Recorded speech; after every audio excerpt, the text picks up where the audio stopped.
Sementara itu, Saudara, pembangunan Koperasi Desa Merah Putih di Kabupaten Sorong memicu penolakan dan blokade akses jalan menuju TK Aba 6 Aimas. Pimpinan Daerah Muhammadiyah Kabupaten Sorong menolak penutupan akses pendidikan yang telah digunakan selama puluhan tahun dan mendorong penyelesaian secara musyawarah.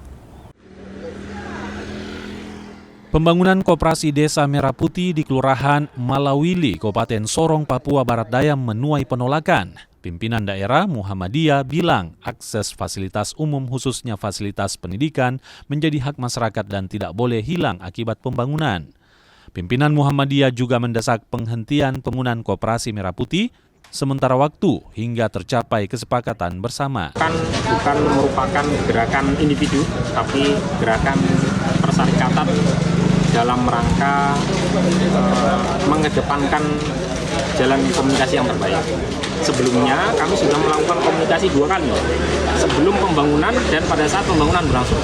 Pada saat pembangunan kami bertemu dengan pengelola Koperasi Merah Putih dan juga pihak dari Babinsa TNI untuk kemudian memperjelas akses jalan masuk ke TK kami, TK milik Muhammadiyah yang selama ini sudah berlangsung puluhan tahun. Nah, tapi kemudian pada saat itu jawabannya memang kami akan diberikan akses itu. Pada mediasi kedua pada saat pembangunan sudah berjalan, ternyata hasilnya negatif. Karena kami menyampaikan sampai dengan hari pada saat kami mediasi, itu belum ada tanda-tanda untuk dibukanya akses tersebut atau bahkan dibuatkan akses. Pembangunan koperasi berlangsung sejak Mei 2026.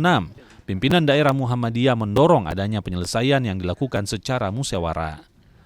Azharur Rahmat, Kompas TV, Sorong, Papua Barat Daya.